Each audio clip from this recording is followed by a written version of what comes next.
everybody, this is a real treat. We are making our rounds on the 992.2 range, the facelifted 911s, all new, not all new, somewhat new for 2025. This is the Carrera S, and there's a lot to know about the Carrera S, actually. Did you know that 35% of all 992s sold in North America were Carrera S's? It is the most popular variant of the 911 range. 27% of Carrera S buyers are new to Porsche, and 40% of Carrera S buyers are upgrading from an older 911. And the question we're going to answer in this video, in order to explain what Porsche is doing, is see where the new S fits in Porsche's lineup. They have, ever since they made all those cars 3-liter turbocharged, and they all started to feel the same, they're now spreading the gap in what the 911 offers, right? From the Carrera T with the 385 horsepower, or 390 horsepower, 3-liter 6 with a manual. Now we have the S, 473 horsepower, which is 85 horsepower more than the Carrera T and 30 horsepower more than the old S. The new S is kind of like the old GTS. And of course, the new GTS is the hybrid. So in order to get the old GTS, you kind of want today's S, and then the new GTS has moved up. They've added more standard equipment, including sports exhaust, leather, LED matrix headlights, lane keep assist, ambient lighting, power mirrors, heated steering wheel, and seats. They've also updated the suspension with the GTS's dampers. They use the old Carrera S's springs, and they leave the GTS's helper springs out of the equation. This one has a bunch of other options on it. This is a $146,000 base price, which is a increase of $23,000 from last year's car. As tested, this is $191,000, knocking on the door of two bills, which for an S seems like an awful lot. But let's see how we got there, and we'll start with a launch. Folks, Mother's Day is here. Make her holiday with today's sponsor, Raycon. I'm telling you, whether it's for yourself or your mom, Raycon is taking the earbud game to the next level. My problem with those other earbuds, you know, the white ones that come with the phones, they're always falling out.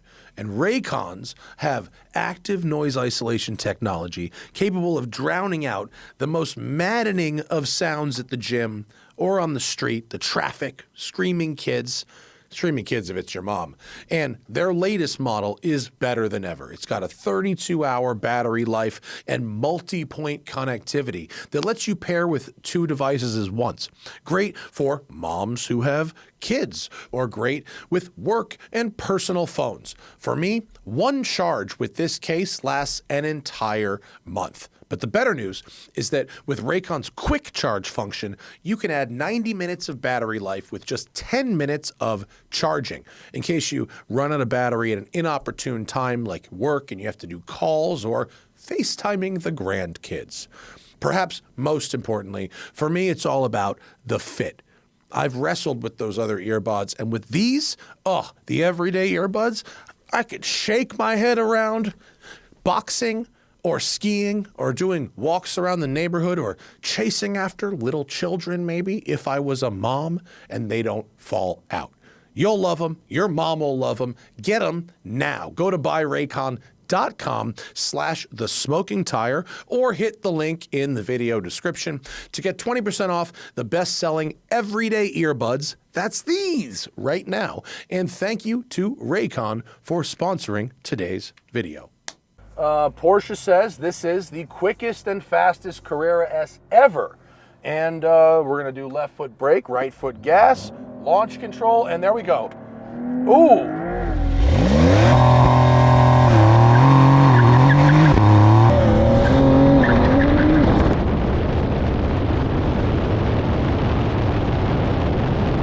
Woo! 0 to 60 in 3 seconds flat, and the quarter mile in 11.6. Obviously, the all-wheel drive cars will do a little quicker, in the 0 to 60, and then maybe a little slower or the same in the quarter mile where traction becomes less of a thing. I did 2 launches, one for camera and then one talking to you guys. The first one I got a lot more wheel spin with the cold Pirelli P0 tires. Once I had some heat in them, the second launch was much more effective. What immediately talks to me about this car is a versatile, friendly, approachable vibe matched with a shocking amount of speed. 473 horsepower is not enough to impress the internet, but when you're sitting in this seat, this is a very, very fast car. In fact, I'm pretty comfortable saying the difference in pace on this road would be incredibly minimal if you had a GT3 or a Turbo S. This car goes basically as quick up this road as I am able to think about it. And so what that means is breadth of talent. If you're a beginner or intermediate driver, this will feel like a really fast car. And if you're a more advanced driver, it may not be as hardcore and thrilling as some of the supercars, but it offers this beautiful flexibility that more focused cars can't give you. For instance, the ride quality is fabulous. This one has optional PASM, that's the Porsche Sport Suspension, which lowers the ride height by 10 millimeter. I don't see any real negatives to that. I'm not scraping everywhere. Woof! The character of this engine does feel different than with the Carrera T we drove. The Carrera T was fast enough to have a good time. That's how we would keep referring to that car. The power to weight was great. It was a good balance for a manually shifted car. But the 85 horsepower difference and then the speed and confidence that comes with the PDK is noticeable. You absolutely can feel the difference in pace from that car to this car. As always, if you don't absolutely need all-wheel drive in a 911, you should not get it. Two-wheel drive 911s have better steering feel, they weigh less, and they have the larger fuel tank because that front differential takes up space, and they have to put in a smaller fuel tank with the all-wheel drive cars. So rear-wheel drive in a 911 does pay off in many ways, and if you're driving in the snow, snow tires on a rear-wheel drive 911 rule.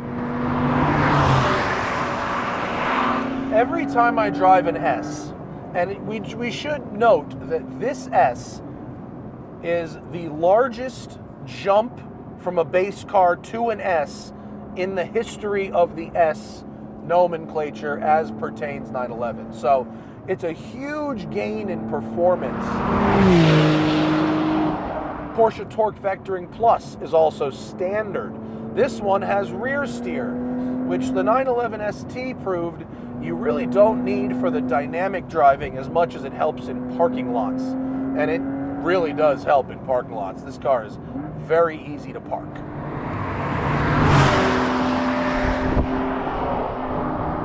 God, this is a beautiful car. It's good at commuting. It's good at traffic. It's good at going slowly and pottering around. It's good at being a comfortable tourer and a road trip car. And it's fast. If I was really a good driver who's pushing this car, it would take me a while to tire of the performance. This is real performance. Top speed is 191 miles an hour, which for a non-GT package car or non-turbo branded car, that's a whole lot. The paddle shifters are very responsive as always, very few notes. My only notes dynamically kind of go back to the same, and we'll go at auto, and I'll go back into normal mode. My only notes dynamically go back to where this engine was for the last 6 or 7 years, which is when you're driving around in normal mode. That's an economy program. It upshifts at like 2,500. It keeps that power band low. And while the .2S is a little better than the old car, it really shows me the difference of what the stick shift means for this. You don't have any shift programs. And what the hybrid means, adding so much more low torque.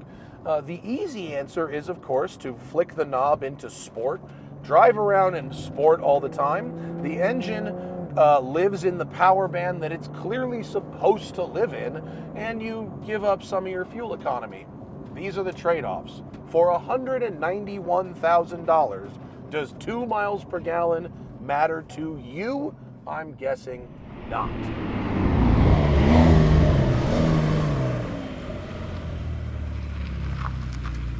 So, where does this car fit in today's Porsche lineup?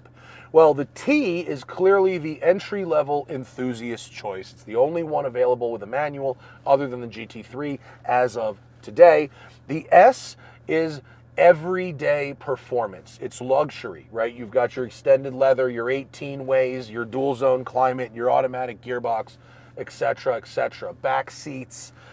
This is the daily driver, road trip, commuter, fun for the whole family weekend car. And it's balanced. So it is more expensive. And then the GTS offers a bunch more performance in a very unique way that's only for the time being offered with that model. So anyway, Porsche says the MSRP has only gone up by 4% when you adjust for the extra equipment you get, which is a really funny way of saying they tacked almost $6,000 onto the car just because there's inflation and all other kinds of stuff. But this thing has $45,000 in options, including 18 ways, extended leather, sport design with gloss black, rear steer, PASM, sport chrono, and PCCBs. I would say skip the ceramic brakes. You don't need them with an S. Skip maybe sport chrono. Skip the gloss black sport design, but still you're talking $160,000, $170,000 for an S now. That's what the world is. We need to really start thinking about these S's and all 911s as being very expensive exotic cars. But if you wanted an only car and you didn't need the back seat, hard to do better than a Carrera S. What a delight. Unless you want to drive stick, then go with the T. Thank you to Porsche for giving me a special opportunity outside the launch to drive this car before it goes back to Germany. Thank you to you guys for watching, and we'll see you later. Bye.